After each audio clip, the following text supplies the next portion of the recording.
संत लूकस लिखित सुसमाचार अध्याय 17 वचन संख्याएं 20 से 25 तक। जब फरीसियों ने उनसे पूछा कि ईश्वर का राज्य कब आएगा, तो ईसा ने उन्हें उत्तर दिया, ईश्वर का राज्य प्रकट रूप से नहीं आता।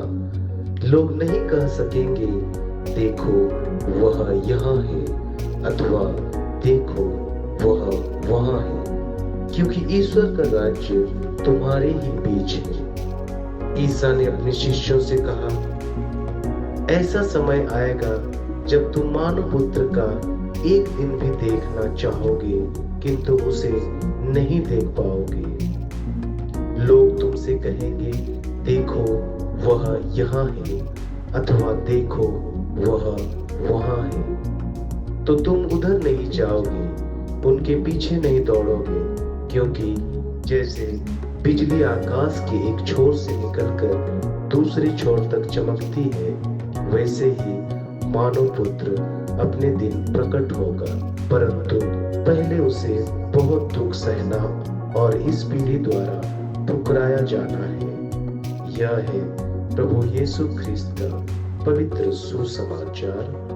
हे ख्रिस्त, तेरी स्तुति हो। ख्रिस्त में मेरे माता पिताओं, भाई और बहनों और प्यारे बच्चों, आज संत लूकस लिखित सुसमाचार का अध्याय 17 वचन संख्याएं 20 से 25 में यीशु परमेश्वर के राज्य के बारे में फरीसियों और अपने शिष्यों से बात करते रहे हैं और समझा रहे हैं कि यह राज्य सांसारिक उम्मीदों से अलग होगा। वचन संख्याएं 20 और 21 में जब फरीसी उनसे पूछते हैं कि परमेश्वर का राज्य कब आएगा, तो यीशु उत्तर देते हैं, परमेश्वर का राज्य इस प्रकार नहीं आता कि उसे देखा जा सके और लोग न कह सकेंगे देखो वह यहाँ है या वह वहाँ है, क्योंकि परमेश्वर का राज्य तुम्हारे बीच में है। इसका अर्थ है कि परमेश्वर का राज्य कोई भौतिक साम्राज्य नहीं है जिसे सीमाओं या सेनाओं से देखा जा सके, बल्कि यह एक आत्मिक सच्चाई है जो उन विश्वासियों के दिलों में होता है जो परमेश्वर के मार्ग पर चलते हैं।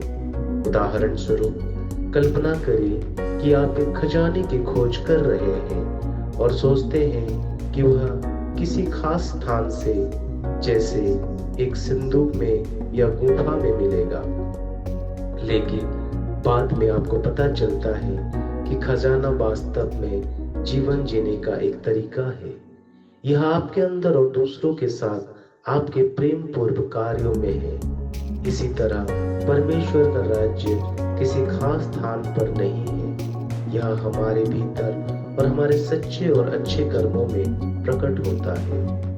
वचन संख्याएं 22 से 25 में यीशु अपने शिष्यों से कहते हैं कि एक समय आएगा जब वे मनुष्य के पुत्र के दिनों को देखने की इच्छा करेंगे, लेकिन वे उसे नहीं देख पाएंगे। वे चेतावनी देते हैं कि लोग कहेंगे देखो वह यहाँ है या देखो वह वहाँ है, लेकिन शिष्यों को इन बातों के पीछे नहीं जाना चाहिए। यीशु यह भी कहते हैं कि उनकी वापसी बिजली की तरह होगी जो पूरे आकाश में चमकेगी, और बताते हैं कि उन्हें पहले कई कष्ट सहने होंगे और इस पीढ़ी द्वारा ठुकराया जाएगा।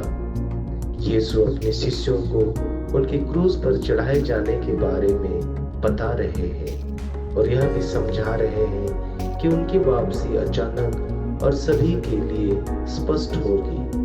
उनके लौटने का समय छुपा या गुप्त नहीं होगा, बल्कि पूरी तरह से स्पष्ट होगा। उदाहरण स्वरूप सोचिए कि तूफान में बिजली चमकती है। आपको यह बताने की जरूरत नहीं कि बिजली कहाँ गिरी, क्योंकि वह पूरे आकाश को रोशन कर देती है। यीशु कह रहे हैं कि इसी तरह उनकी वापसी सभी के लिए स्पष्ट होगी और किसी खास स्थान पर छुपी हुई नहीं होगी। इसका सारांश यह है कि परमेश्वर का राज्य उन लोगों में पहले से ही है जो परमेश्वर की इच्छा से चलते हैं। और जब यीशु फिर से आएंगे तो यह पूरी दुनिया के लिए स्पष्ट और अनदेखा करने योग्य होगा। यह है प्रभु यीशु ख्रिस्त का पवित्र सुसमाचार का सारांश। आमीन।